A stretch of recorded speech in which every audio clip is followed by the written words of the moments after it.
नमस्कार आसंतु आज राजनीति विज्ञानर एक एमिति विचार विषय कथा हेबा जहा आज भी आमको चिंता करने को बाध्य करे। यह हेउछि प्लाटोंक साम्यवादर तत्व जहा एक सर्वोत्तम समाज गढ़िबार प्रयासरो जन्म नैथिला। तेबे चलंतु एही आकर्षणीय विषय भितरकू जिबा। आजिर आलोचनारे आमे प्रथमे देखिबा प्लाटो किभଳି एक आदर्श राज्यर परिकल्पना कले, तापरे सेही राज्यर शासकमानंको सामनारे थिबा एक बड़ द्वंद्वकू बुझिबा।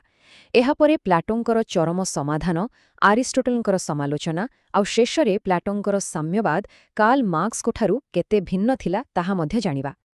तेबे कथाटा आरंभ हेला केउठु प्लाटोंकर गुटी ही स्वप्न थिला, एक आदर्श राज्य गठन करिबा।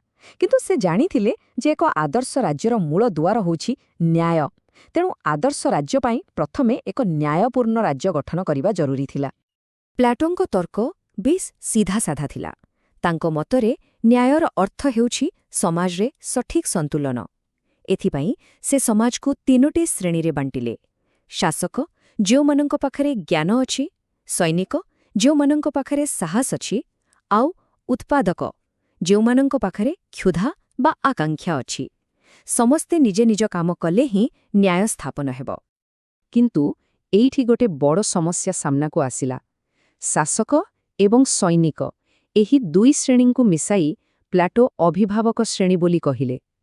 एमानंग हातरे ही राज्यर समस्त क्षमता रहिबो, आउ जेउठी क्षमता सेठी दुर्नीतिर भय। एइटा ही थिला सबुठु बड़ प्रश्न। प्लाटो बुझिथिले जे सबुठु ज्ञानी आउ साहसी लोकंको भितरे भी लालसा थाए। जदि एही शासक आउ सैनिक माने निज क्षमतार अपव्यवहार करिबा आरंभ करंती, तेबे पूरा आदर्श राज्यर स्वप्न ही भांगिजिबो। एहाकु रोकाजिबो केमती? एही गंभीर समस्यार समाधान पाई प्लाटो एक वैप्लविक उपाय बाहर कले, एक खास प्रकारर साम्यवाद। किंतु मने रखिबाकू हेबो एही साम्यवाद पूरा समाज पाई नथिला, एहा थिला केवल सेही अभिभावक श्रेणी पाई। उद्देश्य थिला दुर्नीतिर मूल कारणकू ही शेष करिदबा।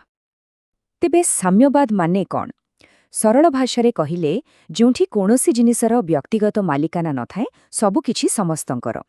धरा जाऊ काहा पाखरे गोटिए टेबल फैन अछि, तेबे साम्यवादी व्यवस्थारे ताहा केवल सेही लोकर नुहे बरं पूरा समाजर संपत्ति बोली धराजिब। प्लाटोंकर एही जोजमार दुईटी मुख्य भाग थिला। प्रथम थिला संपत्तिर साम्यवाद, अर्थात शासकमानंकर कोनोसी व्यक्तिगत संपत्ति रहिब नाही। आउ द्वितीयटी जहा सबुठो अधिक विवादीय ताहा थिला पत्नी और परिवारर साम्यवाद। आउ मने रखिबाकू हेबो ए सबु केवल अभिभावक श्रेणी पाई। एबे प्रश्न उठुछि एमिति भेदभाव काहींकी? अभिभावक श्रेणी पाई एते कठोर नियम, किंतु उत्पादक श्रेणीकू व्यक्तिगत संपत्ति और परिवार रखिबाकू अनुमति काहींकी? प्लाटोंको जुक्ति थिला जे उत्पादक श्रेणी पाखरे क्षमता नाही, तेणु सेमानंक द्वारा दुर्नीतिय आशंका मध्य नाही। एबे आसंतु सेही परिवारर साम्यवाद विषयरे जानिबा, जहा सुनिले आश्चर्य लागिबो। एही व्यवस्थारे अभिभावक श्रेणीरे काहारी निजस्व परिवार रहिब नाही। विवाह एक सामूहिक व्यवस्था हेबो, आउ पिला जन्म हेबा मात्रे राज्य तांकु नेइजिबो एवं एकाठी लालन पालन करिबो। एहार अर्थ केही भी जानिबेनी जे किए काहार संतान बा किए काहार बापा मा। एते कठोर नियम पछरे प्लाटोंकर जुक्ति कौन थिला? दुईटी मुख्य कारण थिला। प्रथमतः जेतेबेले शासक जानिब नाही जे तार निज पिला किए, सेतेबेले से स्वजन पोषण करि परिब नाही। द्वितीयतः परिवारर दायित्वर मुक्त होई महिला माने मध्य पुरुषमानक भଳି राज्य शासनरे समान भावे अंशग्रहण करि परिबे। किंतु प्रत्येक विचारर समालोचक थांती, आउ प्लाटोंको एही तत्व क्षेत्ररे सबुठु बड़ समालोचक थिले आउ केही नुहे बरं तांकर निजर सबुठु प्रिय शिष्य एरिस्टोटल। आरिस्टोटलकर एही गोटिए लाइन ही प्लाटोंगर पूरा तत्वकू चैलेंज करि देइथिला। तांको कहिबार अर्थ थिला दुर्नीति गोटे रोग होई पारे, किंतु ताको भलो करिबा पाई प्लाटो जो उपाय बाहर करिसंती ताहा रोगो ठारू भी बेसी भयंकर। आरिस्टोटल दुईटी मुख्य कथा कहिले। प्रथमतः व्यक्तिगत संपत्ति लोकंकु काम करिबा पाई प्रेरणा दिए। जदि सबु किछि समस्तंकर हेबो, तेबे तेही कठिन परिश्रम करिबे नाही। द्वितीयतः परिवार हेउछि भावना एवं स्नेहर आधार। परिवारकू भांगिदेले समाजर भावात्मक मूलदुआ ही दुर्बल होइजिबो। एबे चालंतु एही आलोचनाकू आउ टिके आगकू नेबा। साम्यवाद शब्द सुनिले आमे मनकू साधारणतः कार्ल मार्क्स का कथा आसे, किंतु प्लाटोंक साम्यवाद ଆଉ ମାର୍କ୍ସଙ୍କ ସାମ୍ୟବାଦ ଭିତରେ କେତେ ଫରକ ଆସନ୍ତୁ ଦେଖିବା।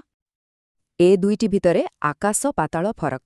ଦେଖନ୍ତୁ, ପ୍ଲାଟୋଙ୍କ ସାମ୍ୟବାଦ କେବଳ ଶାସକ ବର୍ଗଙ୍କ ପାଇଁ ଥିଲା, କିନ୍ତୁ ମାର୍କ୍ସଙ୍କ ସାମ୍ୟବାଦ ପୁରା ସମାଜ ପାଇଁ ଥିଲା। ପ୍ଲାଟୋ ଚାହୁଁଥିଲେ ଶିକ୍ଷା ଦ୍ୱାରା ଏହା ହାସଲ ହେବ, କିନ୍ତୁ ମାର୍କ୍ସ ବିପ୍ଳବ ଉପରେ ବିଶ୍ୱାସ କରୁଥିଲେ। ପ୍ଲାଟୋଙ୍କ ଫୋକସ୍ ରାଜନୈତିକ ଥିଲା, କିନ୍ତୁ ମାର୍କ୍ସଙ୍କ ଫୋକସ୍ ସମ୍ପୂର୍ଣ୍ଣ ଆର୍ଥିକ ଥିଲା। ଏହାକୁ ଆହୁରି ସରଳ ଭାବେ ବୁଝିଲେ ପ୍ଲାଟୋଙ୍କ ଲକ୍ଷ୍ୟ ଥିଲା ନୈତିକତା। ସେ ଚାହୁଁଥିଲେ ଶାସକମାନେ ସାଧା ଜୀବନ ଓ ଉଚ୍ଚ ଚିନ୍ତା ଆପଣାଇବେ। ଅନ୍ୟପଟେ ମାର୍କ୍ସଙ୍କ ଲକ୍ଷ୍ୟ ଥିଲା ଭୌତିକତା। ସେ ସମାଜର ସବୁ ଲୋକଙ୍କ ଭୌତିକ ଆବଶ୍ୟକତା ପୂରଣ କରିବା ଉପରେ ଗୁରୁତ୍ୱ ଦେଉଥିଲେ। ତେବେ ଶେଷରେ ଆମ ପାଖରେ ଗୋଟିଏ ବଡ଼ ପ୍ରଶ୍ନ ରହିଯାଉଛି। ପ୍ଲାଟୋଙ୍କ ତତ୍ତ୍ୱ ଆମକୁ ଏହି ଦ୍ୱନ୍ଦ୍ୱରେ ପକାଇ ଦିଏ, ଏକ ଦୁର୍ନୀତିମୁକ୍ତ ଏବଂ ସୁଶାସିତ ସମାଜ ପାଇବା ପାଇଁ ବ୍ୟକ୍ତିଗତ ସମ୍ପତ୍ତି, ପରିବାର ଏବଂ ସ୍ୱାଧୀନତାକୁ ବଳିଦାନ ଦେବା କେତେଦୂର ଠିକ୍? ଏହାର ଉତ୍ତର ହୁଏତ ସହଜ ନୁହେଁ, କିନ୍ତୁ ଏହା ଉପରେ ଚିନ୍ତା କରିବା ନିଶ୍ଚିତ ଭାବେ ଜରୁରୀ।